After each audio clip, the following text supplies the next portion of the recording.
오늘 성경 본문 말씀은 사무엘상 20장의 말씀입니다. 구약성경 442페이지에 있습니다.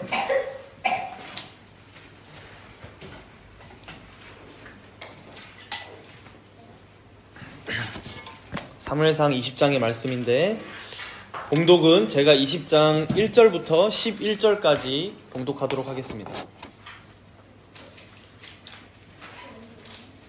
1절부터 11절까지 봉독합니다. 다윗이 라마 나요스에서 도망하여 요나단에게 이르되 내가 무엇을 하였으며 내 죄악이 무엇이며 내 아버지 앞에서 내 죄가 무엇이기에 그가 내 생명을 찾느냐. 요나단이 그에게 이르되 결단코 아니라 네가 죽지 아니하리라. 내 아버지께서 크고 작은 일을 내게 알리지 아니하고서는 행하지 아니하나니 내 아버지께서 어찌하여 이 일은 내게 숨기리요 그렇지 아니하니라.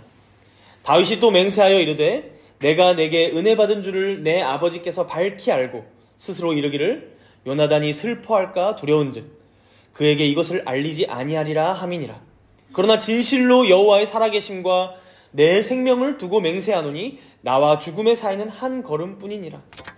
요나단이 다윗에게 이르되 내 마음의 소원이 무엇이든지 내가 너를 위하여 그것을 이루리라. 다윗이 요나단에게 이르되 내일은 초하루인즉 내가 마땅히 왕을 모시고 앉아 식사를 하여야 할 것이나 나를 보내어 셋째 날 저녁까지 들에 숨게 하고 내 아버지께서 만일 나에 대하여 자세히 묻거든 그때 너는 말하기를 다윗이 자기 성읍 베들레헴으로 급히 가기를 내게 허락하라 간청하였사오니 이는 온 가족을 위하여 거기서 매년제를 드릴 때가 되미니이다 하라. 그의 말이 좋다 하면 내 종이 평안하려니와 그가 만일 노하면 나를 해하려고 결심한 줄을 알지니 그런즉 바라건대 내 종에게 인자하게 행하라. 내가 내 종에게 여호와 앞에서 너와 맹약하게 하였음이니라. 그러나 내게 죄악이 있으면 내가 친히 나를 죽이라. 나를 내 아버지에게로 데려갈 이유가 무엇이냐 하니라. 요나단이 이르되 이 일이 결코 내게 일어나지 아니하리라.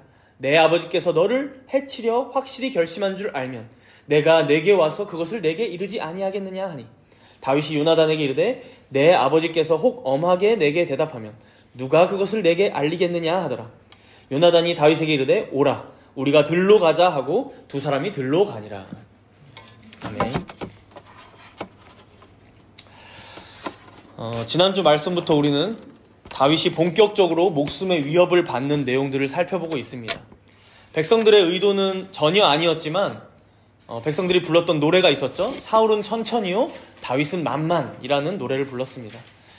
이것을 들은 사울은 그때부터 다윗을 죽이지 못해 안달하기 시작합니다.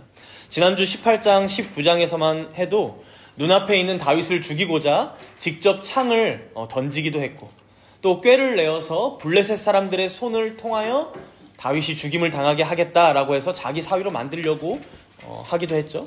또 직접 신하들에게 명령을 내려서 죽이라고 명령도 해봤다가 혹은 다윗 집으로 자객을 보내기도 하고 또 사무엘과 함께 있는 다윗에게 자객을 보내기도 하고 결국엔 자기가 마지막엔 직접 라마 나요스로 출동하기도 했습니다.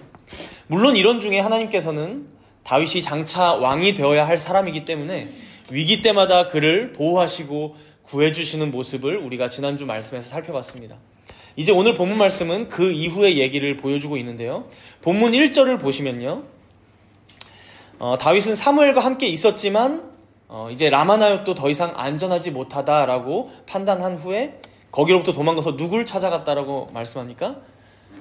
요나단, 즉 사울의 아들 요나단을 찾아갔다고 말씀합니다. 여러분 한번 생각해 봅시다. 지금까지 우리가 봤듯이 물론 요나단은 다윗의 편을 들어주기도 하고 아버지 사울을 설득해서 다윗은 죄가 없으니 그를 죽이라는 명령을 철회하십시오라고 해서 설득하기도 하고 여러모로 도움을 주고는 있습니다. 그러나 여러분 생각해 보십시오. 그래도 요나단이 누구입니까? 그래도 사울의 아들입니다. 정확하게는 사울을 이어서 다음 왕이 될 우리나라로 얘기하자면 이스라엘의 세자입니다. 만약에 요나단이 조금만 마음을 다르게 먹는다면 어떻게 될까요? 바로 이 다윗을 사울에게로 넘겨서 정말로 죽게 할 수 있는 상황인 거예요. 물론 다윗은 지금 자기 집으로 가서 숨기도 해봤고 사무엘이 있는 라마나요에 가서 피신도 해봤습니다. 그런데 다 안전하지 못하다라는 것을 직접 경험했어요. 그렇기 때문에 이제 마지막으로 요나단을 찾아왔을 수도 있지만 사실 역으로 생각해보면 어쩌면 지금까지보다 가장 위험할 수 있는 사람을 지금 찾아간 것입니다. 그래서 이때 다윗이 자기 처지를 뭐라고 표현하는지 우리가 3절 끝에 보면 나오는데요. 자신의 처지를 이렇게 표현하죠. 그러나 진실로 여호와의 살아계심과 네 생명을 두고 맹세하노니 뭐라고 표현합니까? 나와 죽음의 사이는 한 걸음뿐이니라. 나와 죽음의 사이는 한 걸음뿐이니라. 여러분, 나와 죽음 사이가 그 거리가 딱 한 걸음이라고 말하는 지금 이 다윗의 심정이 어떠할까요? 내가 지금 당장 죽어도 이상하지 않은 처지라는 거예요. 무려 이 나라의 왕이 나에게 현상수배를 걸었고 매일같이 나를 죽이기 위해서 꾀를 내고 자객을 보내고 쫓아오고 있으니까 말이죠. 그런데 이런 중에 그런 사울의 아들 요나단을 찾아왔다? 사실 상식적으로 우리가 생각해보면 좀 이해하기가 힘듭니다. 그래서 우리가 여기서 이 다윗과 요나단의 관계를 좀 더 면밀히 생각을 해봐야 합니다. 잠깐 우리가 앞으로 가서요. 사무엘상 18장 1절을 한번 보실까요? 지난주에 일부러 좀 그냥 넘어갔었는데요. 우리 18장 1절을 함께 읽어보겠습니다. 18장 1절 읽습니다. 다윗이 사울에게 말하기를 마침에 요나단의 마음이 다윗의 마음과 하나가 되어 요나단이 그를 자기 생명같이 사랑하니라. 여러분, 여기서 요나단의 마음이 다윗의 마음과 하나가 되었다라고 합니다. 하나가 되다. 여기서 하나가 되다라는 의미는요, 둘을 매다, 묶다라는 의미입니다. 묶다. 서로의 끈을 묶다. 그래서 영어 성경에 보면요, 뜨개질하다라는 단어로 이 단어를 번역했어요. 우리 설자매님 뜨개질 잘하시잖아요, 그렇죠? 근데 우리가 다 된 작품을 보면 하나의 작품입니다, 그렇죠? 옷이 하나가 돼요. 그런데 사실 이 뜨개질이 다 되기까지는 색상이 다른 색상이 쓰였을 수도 있고, 혹은 뭐 하나의 색상이더라도 여러 가지 실이 엮여서 하나의 옷이 된다는 것이죠. 지금 요나단의 마음 그리고 다윗의 마음은 분명히 두 명의 마음이지만 이 두 마음이 마치 뜨개질로 엮어서 하나의 옷이 되듯이 완전한 하나가 되었다는 의미입니다. 솔직히 이게 다 이해는 안 갑니다. 우리가, 그렇죠? 우리가 우리가 여러분들 살아가다 보면 정말 이런 사람이 있을까 싶어요. 더군다나 혹자들은 다윗도 지금 남자고, 그렇죠? 요나단도 남자인데 둘이 마음이 뜨개질을 뜬 것처럼 하나가 됐다. 그러니까 남자와 여자의 사랑이면 이제 결혼을 우리가 생각해 볼 수 있어요. 당연히 둘이 합쳐 하나가 됩니다. 그런데 과연 동성 간의 우정, 이 사랑이 이렇게까지 될 수 있나 해서 이제 어떤 분들은 이 본문을 이제 동성애 옹호 본문으로 사용하기도 합니다. 그러나 당연히 그렇게 해석할 여지는 없습니다. 우리가 바로 밑에 3절도 함께 읽어보도록 하겠습니다. 3절입니다. 바로 밑에 18장 3절이에요. 요나단은 다윗을 자기 생명같이 사랑하여 더불어 언약을 맺었으며, 또 반복해서 얘기합니다. 요나단이 다윗을 자기 생명같이 사랑했대요. 자기 생명같이. 어떻게 이럴 수 있었을까? 여러분, 우리가 이 앞뒤의 문맥을 잘 살펴봐야 합니다. 바로 이 전 17장에서 어떤 일이 있었습니까? 다윗이 골리앗과 싸워서 이긴 내용이 나옵니다. 그때 다윗이 뭐라고 말하며 싸웠습니까? 너는 칼과 창과 단창으로 내게 나아오거니와 나는 만군의 여호와의 이름, 이스라엘 군대의 하나님의 이름으로 내게 나아간다라고 하고 다윗이 달려가서 물맷돌을 던져서 이겼습니다. 여러분, 요나단은 그렇게 싸우는 다윗의 모습, 그러한 말을 하는 다윗의 말을 다 들었을 거예요. 자신의 아버지 사울에게서는 단 한 번도 들어본 적이 없는 그 말을 들어봤다는 것이죠.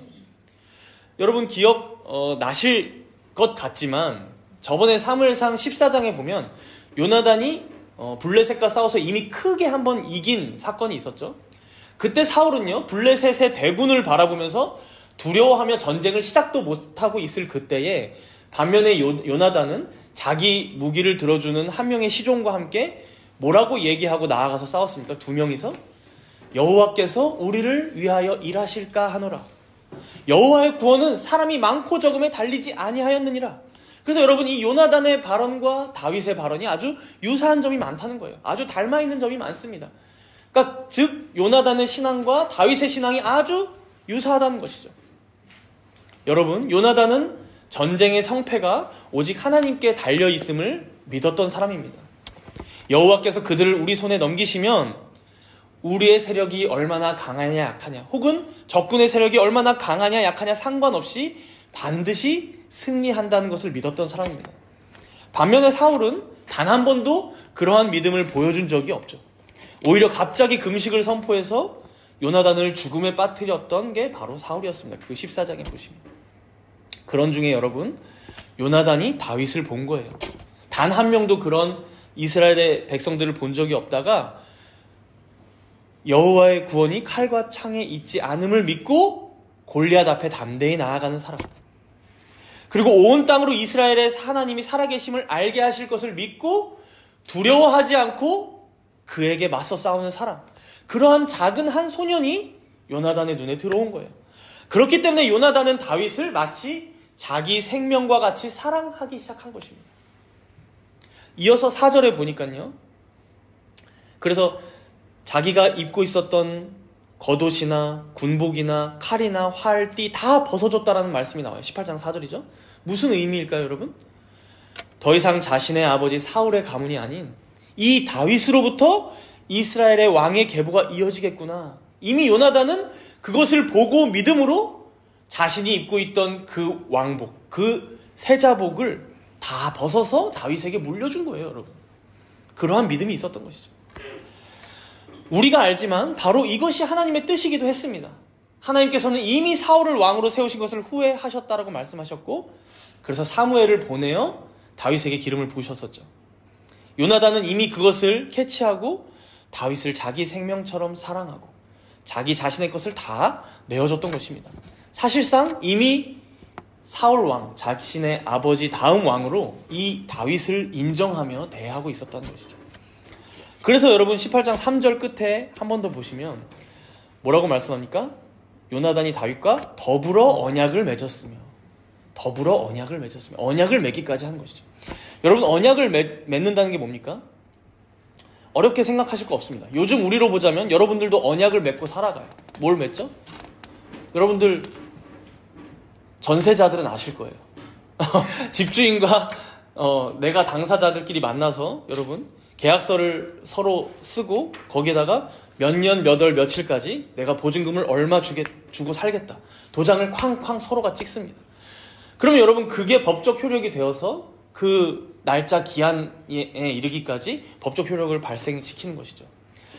근데 옛날에는 그런 종이나 펜 이런 게 있기가 힘들죠. 그럼 어떻게 여러분 고대 근동의 사람들은 언약을 맺었을까요? 동물을 데려옵니다. 보통 양이나 염소, 소를 데려옵니다. 그리고는 끔찍하지만 그 동물을 반으로 쪼개요. 무슨 의미일까요? 반으로 딱 쪼개서 같이 이제 그 반으로 쪼갠 사이를 걸어갑니다. 무슨 의미일까요? 우리가 지금 방금 얘기했던 이 언약을 서로가 지키지 않으면 이 동물처럼 반으로 갈려 죽을 거야 라는 언약입니다. 법적 효력이 여기에서 발생하는 거예요. 당시 고대 근동의 언약이 보통 이랬다는 것이 이제 많은 연구들에서 밝혀집니다. 그래서 여러분 이 언약을 맺다, 여기서도 지금 3절에서도 더불어 언약을 맺었으며 할 때 이 맺다라는 단어를 히브리어로 보면 카라트라고 합니다. 카라트, 히브리어로 카라트라고 발음해요. 카라트라고 하는데 이 카라트의 의미가 뭐냐면요, 자르다, 베어내다, 죽이다 라는 의미가 있습니다. 자르다, 베어내다, 죽이다. 그러니까 재물을 잡아다가 죽여서 반으로 자르고 가르는 것, 이것이 언약을 맺는 방법이다라는 게 이 단어의 의미 자체에 들어가 있는 것이죠. 결국 여러분 이 다윗과 요나단 이 둘의 관계가 어떠했다는 거예요? 어쩌면 아버지와 아들만큼, 아니 어쩌면 그보다 더 결속되어 있고 하나 되어 있고 자기처럼 사랑하겠다는 그 결단이 언약으로 맺어져 있었다는 거예요. 언약으로. 목숨을 걸고 언약으로 맺은 거예요, 여러분. 둘이. 그러니 다윗이 자기와 죽음 사이가 한 걸음뿐이라고 얘기하는 이 절체절명의 상황에도 누구를 찾아가요? 사울의 아들이었지만 요나단을 찾아가는 거예요. 가장 안전하고 가장 신뢰할 수 있기 때문이죠. 그래서 다시 돌아와서 본문 20장 8절 여러분 한번 읽어볼까요? 20장 8절. 20장 8절 함께 읽습니다. 그런즉 바라건대 내 종에게 인자하게 행하라. 내가 내 종에게 여호와 앞에서 너와 맹약하게 하였음이니라. 그러나 내게 죄악이 있으면 내가 친히 나를 죽이라. 나를 내 아버지에게로 데려갈 이유가 무엇이냐 하니라. 여러분, 다윗이 지금 요나단에게 뭐라고 얘기해요? 내 종에게 인자하게 행하라. 내가 내 종에게 여호와 앞에서 너와 맹약하게 하였음이니라. 여러분, 다윗은 어쨌든 지금은 자신이 이 세자인 요나단의 신하, 종입니다. 그러니까 네 종, 당신의 종이라고 자신을 표현하는 거예요. 그러면서 우리가 여호와 앞에서 맹약, 여러분 이게 지금 언약이거든요. 베리트라는 언약. 이 언약과 똑같은 단어예요. 그러니까 우리가 여호와 앞에서 언약한 거 기억하지? 언약했으니 어떻게 대해달라고 지금 요구합니까? 내 종에게 인자하게 행하라. 인자하게. 지금 아주 중요한 말을 여러분 다윗이 하고 있습니다. 여기서 나에게 인자하게 행하라. 이 인자라는 단어가 여러분 많이 들어보셨을 거예요. 히브리어로 헤세드입니다. 헤세드. 많이 들어보셨죠? 인자, 헤세드. 근데 여러분 이 헤세드를 보통 우리가 어떤 의미로 알고 있냐면 인자, 자비, 사랑, 이렇게 우리가 의미를 알고 있어요. 맞아요. 여러분 헤세드는 인자, 자비, 사랑, 이 의미입니다. 그런데 여러분 여기서 우리가 하나 더 기억할 것은 이 단어 앞에 아주 중요한 전제가 있다는 거예요. 수식어가 꼭 붙어야 된다는 거예요. 이 의미를 생각할 때 우리가. 바로 언약에 근거한 인자함입니다. 언약에 근거한 인자함. 언약에 근거한 신실함. 언약에 근거한 자비, 충성, 사랑, 이렇게 표현해야 정확하다는 거예요. 여러분, 그래서 성경에서도 하나님께서 우리에게 인자를 베푸셨다 할 때는 아무에게나 인자를 베푸는 게 아닙니다, 여러분. 하나님과 언약을 맺은 자기 백성에게 인자를 베푸시는 거예요. 그래서 이 하나님의 인자하심, 자비하심, 하나님의 사랑, 여러분 헤세드를 얘기할 때는 그분이 나에게 지켜야 할 그 언약의 신실함을 얘기하는 거예요. 즉 지금 다윗이 요나단에게 무엇을 요구하고 있습니까? 당신이 나에게 인자를 베풀 의무가 있잖아요. 우리가 함께 맺은 그 언약 안에 우리 서로가 신실해야 하잖아요. 지금 그게 지금 서로 충성된 것이죠. 우정이죠, 여러분. 그 언약 지키지 않으면 우리가 그 동물처럼 죽기로 했잖아요. 그러니 꼭 그 언약대로 나를 신실하게 지켜달라. 나를 충성되게 사랑해달라. 나를 끝까지 포기하지 말고 살려달라고 요구하고 있는 것입니다. 여러분, 우리가 오늘 이러한 다윗의 태도를 보면서 우리 또한 우리의 신앙에 적용할 아주 중요한 내용이 있는 것 같아요. 여러분, 먼저는 여러분들 부부가 많습니다. 여러분 부부가 될 때, 결혼할 때 서로 혼인 서약을 하죠. 여러분들 하나님과 교회와 증인들 앞에서 뭘 한 거예요? 언약을 맺은 겁니다. 때로는 여러분들의 마음이 식고 권태기가 찾아올 수도 있어요. 원래 사람의 마음이란 그런 것입니다. 그러나 우리가 왜 서로 간에 더 사랑하기를 애쓰고 노력하고 이 충성을 서로에게 지켜야 합니까? 서로 언약으로 맺어진 관계이기 때문이에요. 여러분들의 잠깐의 감정으로, 그런 기복으로 이 언약을 깰 수 없기 때문입니다. 그리고 여러분, 구약의 이스라엘 백성들에게 하나님께서 할례를 행하라고 명하실 때가 있죠. 여러분, 그 할례를 행하라고 할 때 하나님께서 뭐하러 그 남성의 생식기 끝에 달린 포피를 잘라내라, 카라트하라고 말씀하셨을까요? 왜 카라트하라고 말씀하셨을까요? 하나님께서 약간 독특한 취향을 갖고 계셨을까요? 여러분? 포경수술을 강제로 시킨 거잖아요. 구약 성경에는.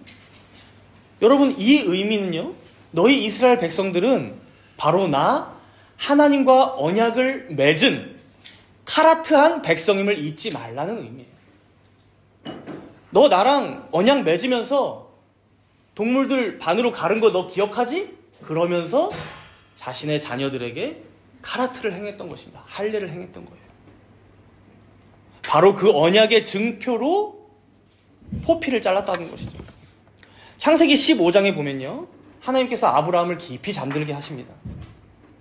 그리고 그에게 약속의 땅 가나안으로 너를 이후에 큰 민족을 이뤄서 다시 돌아오게 하고 이 가나안 땅을 줄 거야 라고 약속하시면서 하나님께서 아브라함 재워놓으시고 혼자서 타는 횃불로서 반쪽이 된 고기 사이를 여러분 지나가세요. 어떤 의미일까요? 여러분, 아브라함은 쿨쿨 잠자고 있어요. 그는 이 장면을 보지도 못해요. 그러나 하나님께서 홀로 이 언약을 지키시겠다는 거예요. 언약을 홀로 맺고 계신 거예요.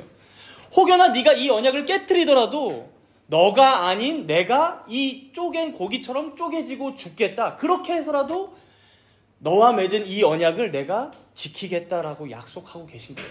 아브라함이. 그래서 여러분, 아브라함 이후에 이삭, 야곱, 또 야곱의 12아들, 그렇게 형성된 이스라엘 백성들 모두는 바로 이 언약을 하나님께서 우리와 맺으셨음을 믿고 바라봄으로, 우리는 하나님과 언약을 맺은 언약 백성들이지 그 정체성을 잊고 살아가면 안 되지 해서 하나님께서는 자기 백성들에게 할례, 포필 끝을 자르는 가라트를 시킨 겁니다. 어렸을 때부터 그렇게 다른 이방 민족들과는 다른, 너희들은 구별된 사람이야, 너희들은 나와 언약을 맺은 내 백성들이야 라고 하나님께서는 할례를 통해 알려주셨던 것이죠. 그리고 결국 이 약속은 누가 온전하게 지키셨습니까, 여러분? 이 약속은 여러분, 아브라함도 다 지키지 못했어요. 이삭과 야곱은 물론이고 모세도 여호수아도, 심지어 오늘 등장하고 있는 다윗도 요나단도 솔로몬도 온전히 다 지킬 수가 없었습니다. 왜요? 그들도 다 우리와 똑같은 죄인일 뿐이었거든요. 그래서 하나님께서는 자신의 언약대로 그 약속을 자신이 홀로 지키시고자 자신의 아들 예수 그리스도를 이 땅에 보내셔서 그 약속을 지키신 것입니다. 여러분 생각해 보세요. 이 언약은요, 하나님이 우리의 하나님이 되시고 우리는 그의 백성이 된다라는 언약이에요. 이 언약으로 하나님과 백성인 우리가 하나가 된다는 의미예요. 하나가 된다. 마치 오늘 요나단과 다윗이 자기 자신처럼 사랑하고 하나가 되었다. 뜨개질이 엮인 것처럼 하나가 되었다는 것처럼 하나가 된다는 연합의 의미입니다. 그런데 우리는 어때요? 거룩하신 하나님과 절대 연합될 수 없는 죄인들이에요. 결코 그렇게 되지 못해요. 우리 힘으로는. 시내산에서 십계명을 받으며 하나님과 또다시 그 언약을 갱신했지만 안 되었고, 광야에서도 안 됐죠. 다윗도 솔로몬도 하나님 앞에 심지어 성전을 다 짓고 바치면서 언약했지만 결국 하나님의 말씀을 어기고 다른 길을 갈 때가 많았다는 것이죠. 그래서 우리 예수님께서 이 땅에 오셔서 뭐라고 말씀하셨습니까? 내가 너희들 구약에서 들었던 율법들 있지? 그거 다 폐하려고 온 게 아니라 뭐예요? 오히려 율법을 다 지켜서 완전하게 하려고 이 땅에 왔다라고 말씀하셨죠. 완전하게 하려고. 아담은 불순종해서 실패했을지 몰라도 둘째 아담인 나는 온전히 그 모든 율법에 순종함으로 하나님의 의를 이루고 많은 죄인들을 의인으로 만들고자 이 땅에 왔다라고 말씀하신 거예요.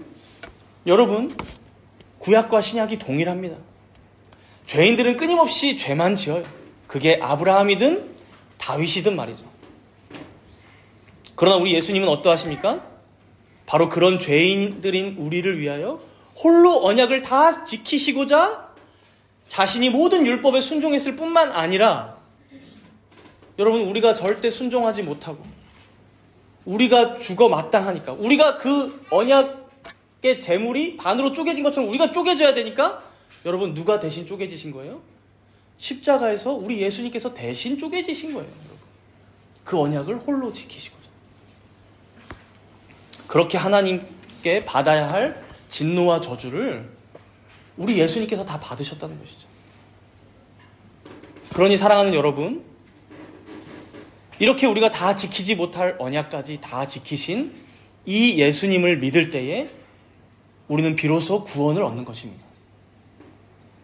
바로 그 그리스도를 믿는 믿음 가운데 영원한 생명, 영생을 얻는다는 것이죠. 우리가 오늘 요나단을 찾아간 다윗을 통해 얻을 수 있는 교훈이 무엇입니까? 오늘 다윗은 요나단과 맺었던 그 언약에 근거하여, 비록 요나단이 사울의 아들이라고 할지라도 어쩌면 가장 위험해 보이는 그 자리로 나아갔습니다. 반면에 우리는 어떠합니까?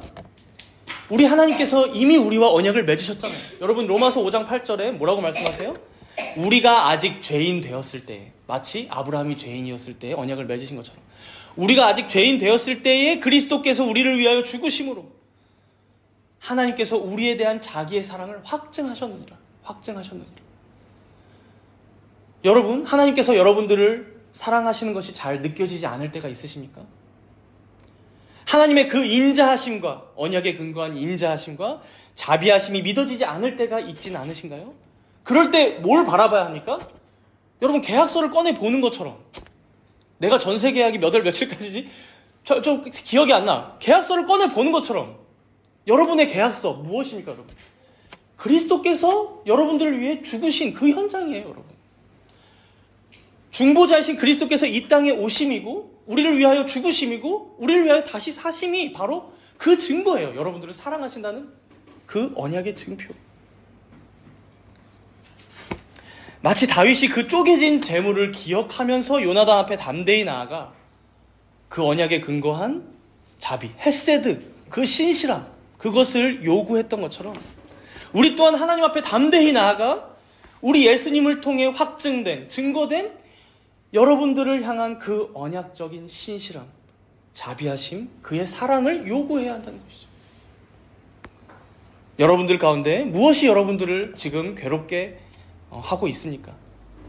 어떤 미래에 대한 고민으로 염려하며 지내고 계시진 않습니까?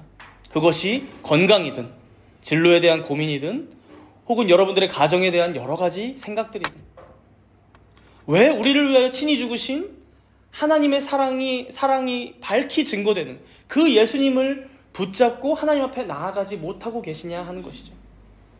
오늘 다윗의 담대함을 보면서 우리가 배워야 할 것입니다. 하나님의 언약 백성이라는 증거로 여러분, 구약에는 할례를 행했다면 여러분, 우리는 할례를 행합니까? 신약에는 언약 백성이라는 증거로? 그런 의미는 아니에요. 한국에서 행하는 것은. 그렇죠? 신약에는 무엇을 행합니까? 구약에는 할례가 있다면 세례를 행하죠, 여러분. 그리고 그 세례를 받은 자들만이 무엇에 또 참여할 수 있습니까? 오늘 우리가 준비하고 또 행하는 이 성찬에 참여할 수 있어요. 여러분, 이 두 가지 성례는 그래서 뭐예요? 우리가 하나님의 백성이라는 것을 강력하게 증거합니다. 그래서 이 성례를 뭐라고 가르칩니까? 우리의 믿음의 선배들이 표와 인이다. 표와 인. 여러분들의 머리에 도장을 쾅 찍어버려야 되는데 그렇게 다니면 안 되니까 물을 뿌려서, 그렇죠? 세례를 통해서 너는 내 백성이야. 그리고 예배 때 여러분들에게 찢기신 살을 의미하는 떡을 먹이면서 자신이 흘리신 피를 먹이면서 너는 내 백성이야. 그거 기억하라고. 이 세례와 성찬을 우리 주님께서는 명령하신 거예요. 그런데 무엇을 두려워하십니까, 여러분? 우리 예수님께서 요나단보다 못하십니까? 사울이나 다윗보다 못하십니까? 우리 주님은 만왕의 왕이시며 온 우주를 통치하시는 주님이십니다. 그분이 여러분들을, 여기 계신 한 분 한 분들을 내 백성이라, 내 자녀라, 그리고 그 언약을 기억하라고 오늘 예배로 부르신 것입니다. 그러니 여러분, 이 믿음 가운데 담대하게 살아가시는 여러분들 되시길 바랍니다.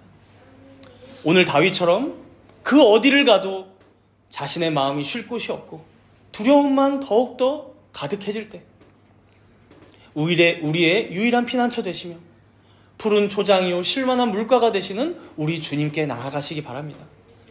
우리가 지난 한 주간 하이델베르크 요리문답 묵상하면서 또 보았듯이 우리의 유일한 중보자 되시는 우리 주님을 찾고 의지하고 또 사모하고 신뢰하며 살아가시는 여러분들이 되시기를 바랍니다.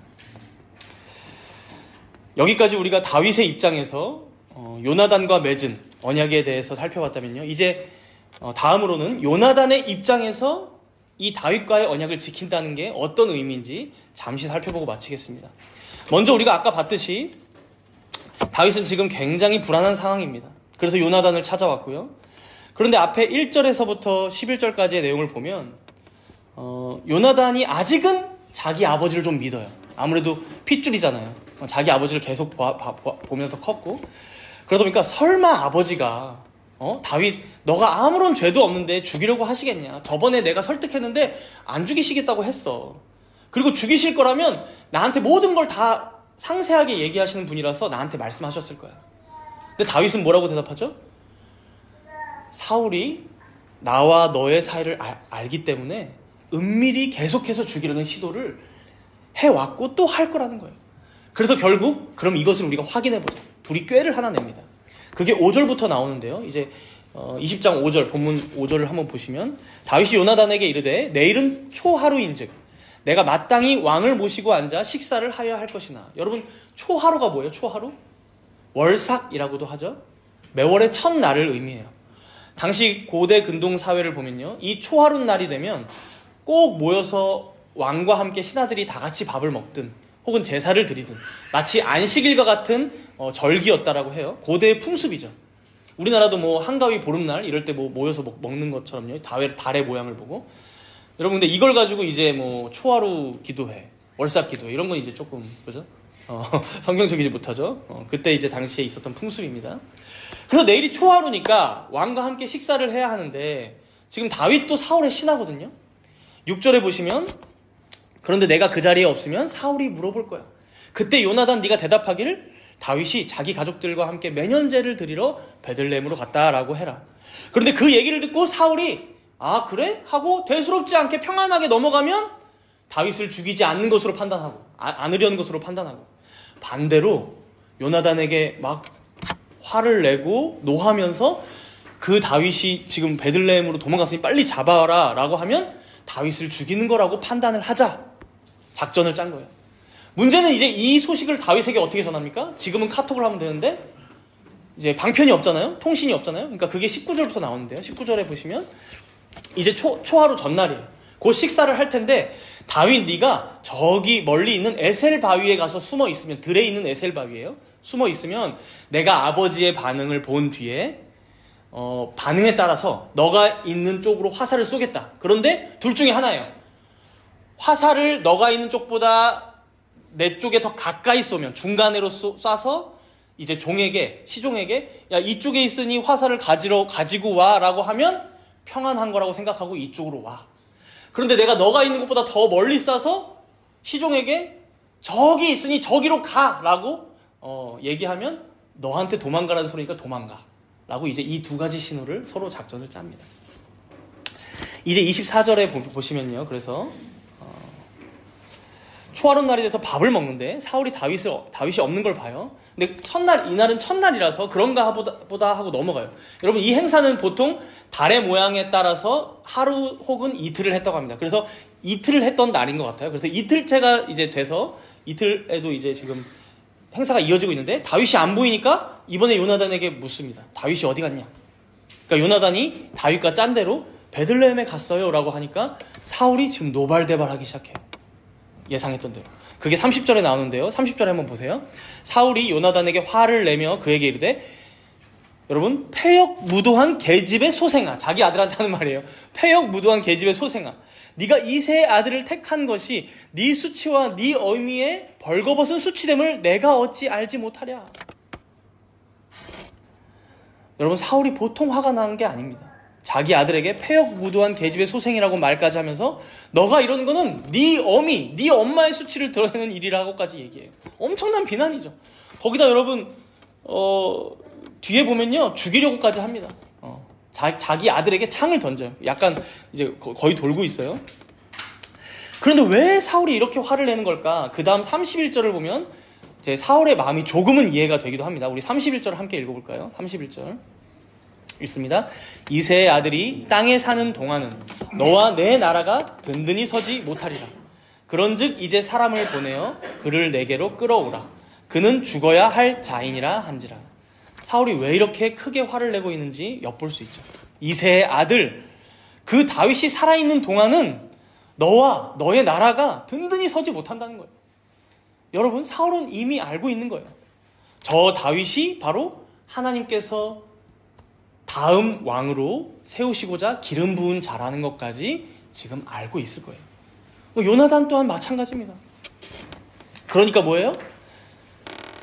다윗이 이 왕의 자리를 사울에게서 빼앗아갈 자일 뿐만 아니라 더 나아가서 바로 너 세자인 요나단에게서 빼앗아갈 자라고 얘기하는 거예요. 그러니 그를 죽여야 한다. 그를 끌어와라 라고 합니다. 사울 아버지 입장에서는 지금 아들 요나단이 너무 답답한 거죠. 우리 가문을 멸망에 빠뜨릴 화근이 바로 다윗인데, 그죠?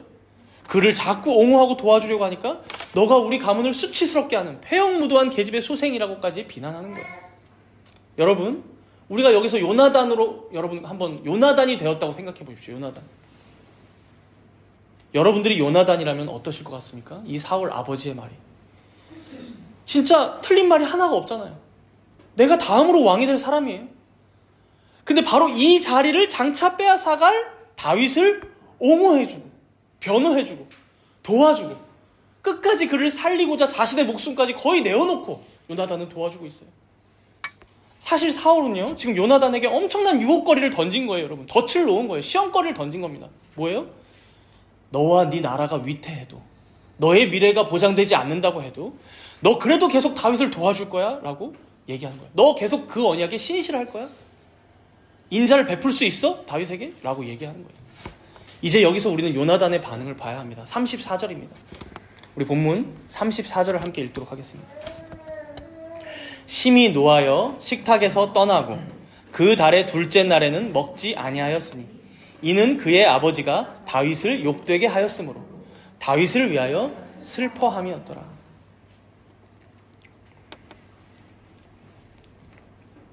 지금 여기서 총 4가지 반응을 보이죠. 요나단이 심히 노했고 식탁에서 떠났고 둘째 날에도 먹지 아니하였고 마지막으로 슬퍼했다라고 합니다.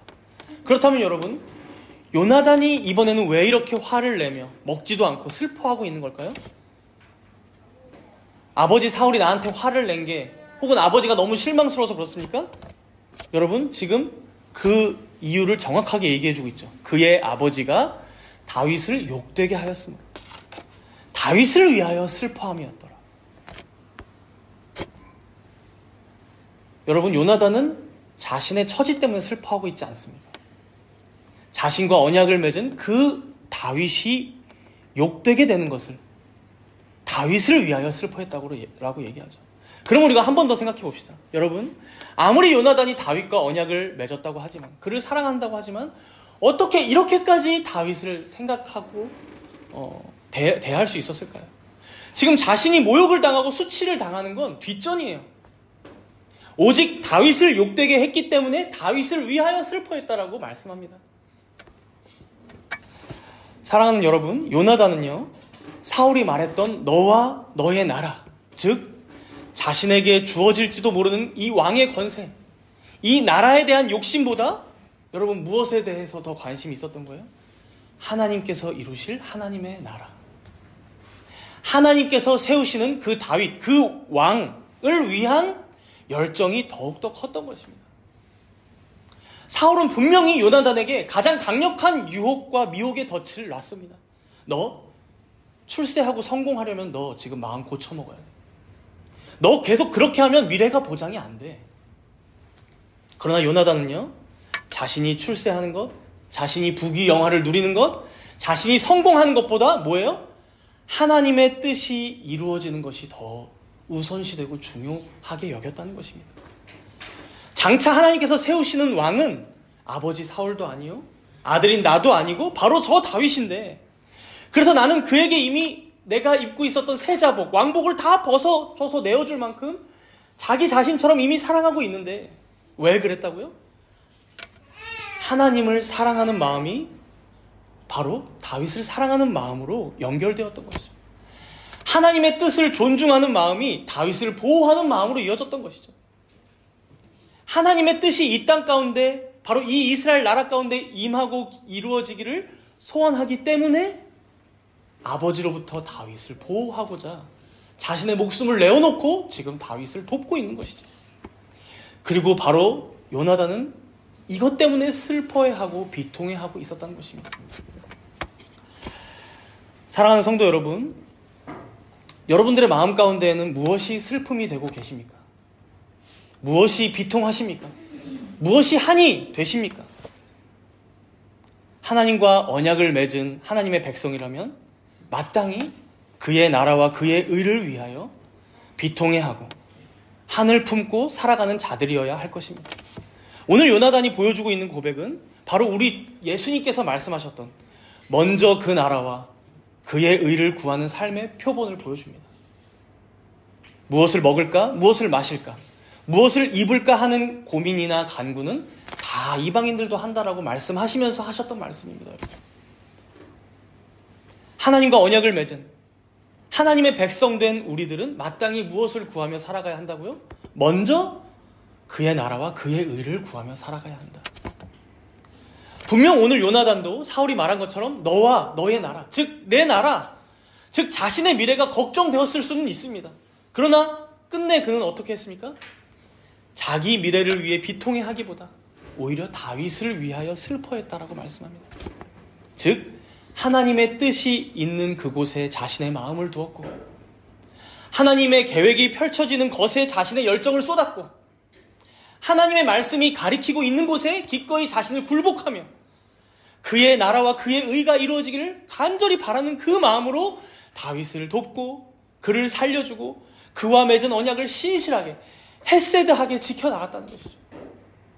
우리는 이런 요나단과 같은 인물을 여러분 신약에서도 또 한 명 만나게 됩니다. 누구겠습니까 여러분?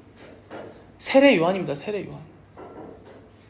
여러분 세례 요한은요, 예수님이 등장하기 전까지, 예수님께서 사역 위로 물망에 오르기 전까지 세례 요한은 수많은 제자들이 있었습니다. 심지어 바리새인들도 그를 존경하여 그에게 나와 세례받기를 청했습니다. 그만큼 이스라엘의 권위 있는 교사고 선생이었습니다. 그러니 여러분, 예수님께서 사역을 시작하시면서 세례 요한을 따랐던 수많은 제자들이 예수에게로 몰려갔을 때 몇몇 남지 않은 세례 요한의 제자들이 뭐라고 얘기했을까요? 선생님, 당신을 따르던 수많은 제자들이 저 예수를 따라갔습니다. 이 일을 어떻게 하겠습니까? 시험거리를 던집니다. 당신의 나라는 어쩌려고 합니까? 당신의 미래는 어쩌려고 합니까? 여러분, 세례 요한은 뭐라고 대답했습니까? 그는 흥하여야 하겠고 나는 쇠하여야 하리라. 바로 이것이 여러분, 자기 자신의 안위보다 하나님의 거룩하신 뜻을 따라 살아가는 자들의 고백이요 신앙입니다. 내 부귀와 내 명예보다 하나님의 영예를 더 귀하게 여기고 그분이 받으실 영광을 더 존귀하게 여기는 것, 내 뜻이 이 땅에서 이루어지는 것보다 하나님의 뜻이 이 땅에 이루어지기를 간절히 바라는 것, 바로 이것이 하나님과 언약을 맺은, 하나님을 나의 하나님으로 고백하고 하나님의 백성된 바로 우리들의 삶이라는 것입니다. 사랑하는 여러분, 이렇게 하나님의 뜻을 좇아 사는 인생들이야말로 바로 우리가 살아가야 할 인생이 아닐까요? 하나님을 영화롭게 하고 그를 영원토록 즐거워하는 삶, 바로 이것이 우리와 같은 하나님의 백성들의 삶이라는 것입니다. 오늘 본문의 요나단과 같이 하나님의 뜻이 가로막히는 것 같은 현실을 비통해하며 슬퍼했던 그 울분과 슬픔이 우리에게도 있기를 바랍니다. 또한 세례 요한과 같은 고백처럼 그는 흥하여야 하겠고 나는 쇠하여야 하리라. 내 뜻과 내 생각이 이루어지는 인생이 아니라 오직 하나님의 뜻과 계획이 하루속히 이루어지길 바라는 그 마음으로 우리에게 당한 현실을 견디며 승리하는 모든 정담교회 성도님들 되시기를 축복합니다. 우리 함께 기도하도록 하겠습니다. 먼저 오늘 다윗과 요나단이 맺었던 언약을 기억하며 기도합시다. 우리는 이들의 언약을 뛰어넘어 만왕의 왕이신 하나님과 언약을 맺은 자들입니다. 그리고 그 증표로 우리 예수님께서는 친히 십자가에서 죽으시고 3일 만에 부활하셨습니다.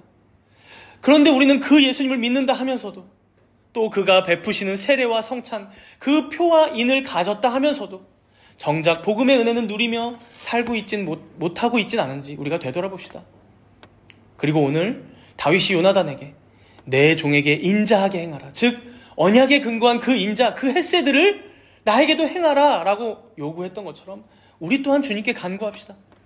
우리 인생에 하나님 당신의 자비를 베풀어 달라고, 우리와 언약을 맺으신 우리의 하나님이시니 당신의 백성들에게 하늘의 은총을 풍성하게 내려달라고 간구합시다.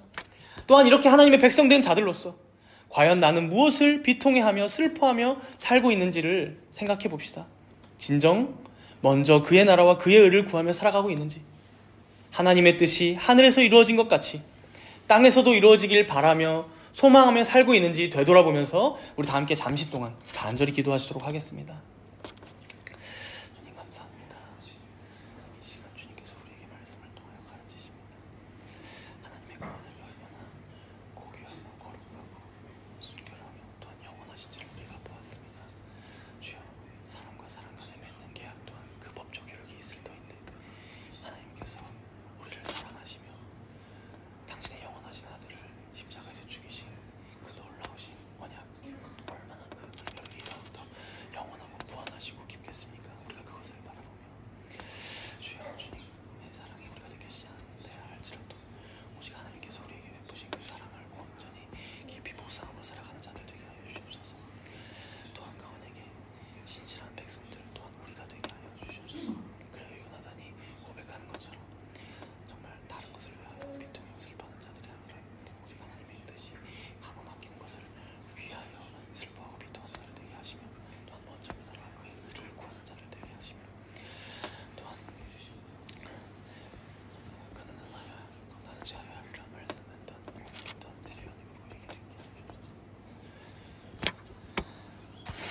먼저 그 나라와 그의 의를 구하라고 말씀하신 주님,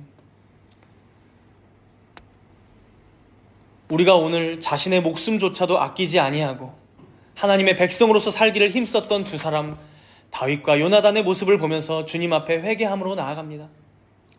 우리는 여전히 이방인들이 하는 기도와 같이 무엇을 먹을까, 무엇을 마실까, 무엇을 입을까 걱정하고 염려하며 살아가고 있진 않은지요. 먼저 그 나라와 그의 의를 구하면 다른 모든 것들은, 우리의 모든 필요들은 우리 주님이 오히려 책임지시고 돌보신다 약속하셨는데, 우리가 그러한 하나님의 약속과 언약은 너무 경홀히 여기고 살고 있진 않은지 되돌아보며 회개합니다. 주여, 우리가 그저 내 자신의 안위와 내 미래만을 생각하고 산다면 저 사울과 다를 바가 없을 것입니다. 하나님의 뜻은 모르겠고 하나님의 계획은 알고 싶지도 않고 그저 자신의 왕위를 걱정하며 다윗을 죽이고자 했던, 하나님의 뜻을 완강하게 거부하는 패역한 모습이 우리 안에는 없는지 되돌아봅니다. 우리가 하나님의 언약을 맺은 하나님의 백성들로서, 세례받고 성찬에 참여하는 당신의 자녀들로서 부끄럽지 않은 이 생을 살아가게 하여 주시옵소서. 그는 흥하여야 하겠고 나는 쇠하여야 하리라 고백했던 세례 요한의 신앙이 우리의 평생의 신앙이 되고 우리의 평생의 싸움이 되도록 주여 역사하시고 은총을 내려 주시옵소서. 감사드리옵고 우리 주 예수 그리스도의 이름으로 기도드리옵나이다. 아멘.